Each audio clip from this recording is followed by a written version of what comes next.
This is Twit. Harmony introduced a new remote this week, the Harmony Express, which is distinctive in that if you take a look at the buttons on this, it is a vastly simplified control compared to what we're used to seeing from Harmony.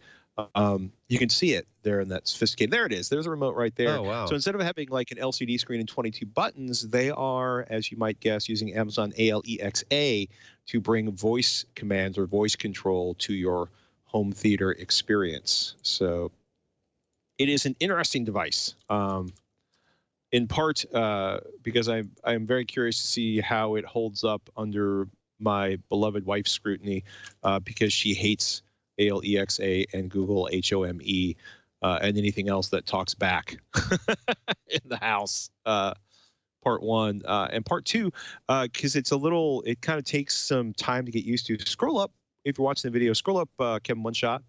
The setup is really interesting right there, because first you punch in all of your devices, which of course, because Harmony has this magnificent database of just about anything anyone's ever connected to a home theater or used in a home automation environment.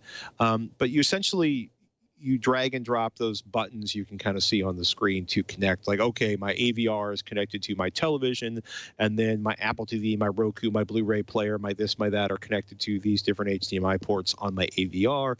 I use my AVR, not a soundbar. You pick the different devices and you sort of drag and drop the relationships, and then you have the ability to do things like call out what you are looking for. Turn on Apple TV, turn on Roku, watch Netflix. And it's interesting. They made a bunch of what I think are really, really smart decisions. For example, you don't have to ask for Alexa. You press that big blue button in the middle, and then you respond to the tone. You basically hit the button, ask it a question, and you get, you get the thing you asked for. So right there, it's nice because if you already have 32 different voice control devices in your house, you don't have to worry about every time you're watching television to have 17 different answers from around the room coming back at you, which I actually really appreciated. Because in the back of my room, or in the back of my garage, has a ton of voice controlled stuff, and it's a small enough room where many devices will answer if I'm not careful. So you just saw this giant thought bubble collection of different commands you could run through it. Mute television, go to Netflix app, go to ESPN. It'll control your over-the-air tuner. It'll control just about everything, but it does not have a lot of the stuff we've kind of started taking for granted in the world of Harmony remotes. For example, I might press, the Blu-ray. I might want to launch my Blu-ray player, and I hit the button for the activity for that on my Harmony remote, and several things happen. Like my projector powers on, my screen turns down, my AVR gets turned to the right HDMI channel. And in that universe, on the more sophisticated Harmony environments, you can do things like, also have your lights dim and the curtains go down, right? And this is much more stripped down than that. Now, we don't know what they're going to add in the future, but right now it's a universal remote control that adds Alexa, but it doesn't have a lot of the extendability we've seen out of the remotes from Harmony. I've spent at this point a few more days with it, and two things are kind of coming out with this. Fundamentally, it works, and it's really, really simple. It almost feels like, after having all 32,000 buttons on a Harmony remote, it feels like there's a little bit less available or going on with it. And because it's so simple, it's kind of like if you're used to a regular television remote and using an Apple TV remote, you may be convinced that there's stuff missing that you need. But mostly it's like, oh, I have to change a weird setting on my projector, which was probably going to require me getting the projector remote control anyway, just to make it simple. It's $249.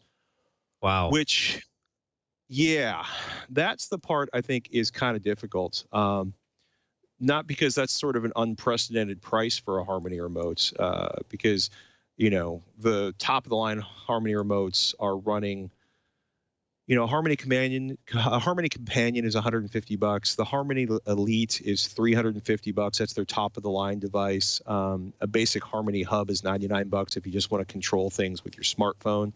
And then they have stuff that's inexpensive as the Harmony 350, which is their most basic remote. That's $50. The Harmony 665 is $70. What's kind of challenging for me about this one is it feels kind of cheap. I've heard some complaints. Some people are kind of frustrated that it doesn't have a phone remote for it. But quite frankly, I hate using my phone to control my home theater. I find it more useful to be able to use a physical control, and it's easier on my family and people who visit. But I will say for $250, you have a blaster that goes by your equipment. You have an extender. To put stuff into, for example, my case, my blaster's inside my media closet. My extender is hanging outside, cleverly hidden so that it will activate my projector. But for $250, I would like it to feel a little less cheap. It feels durable. It feels solid.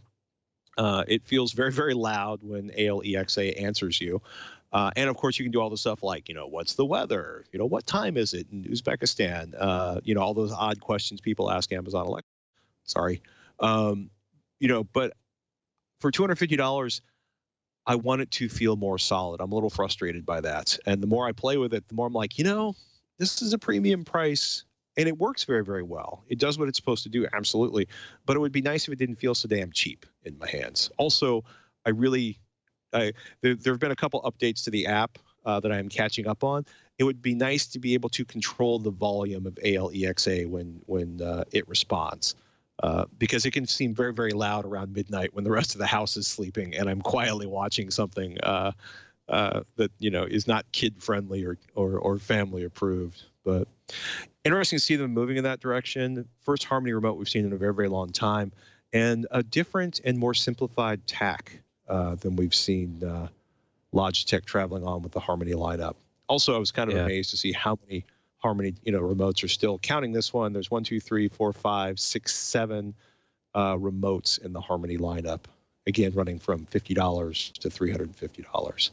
So they are hitting all of the notes, if you will. Not like a motherboard manufacturer with 34 new motherboards, but that's a lot of remote options. And still, by far, my favorite way to control a home theater, especially if you have a complicated one with lots of moving parts and devices.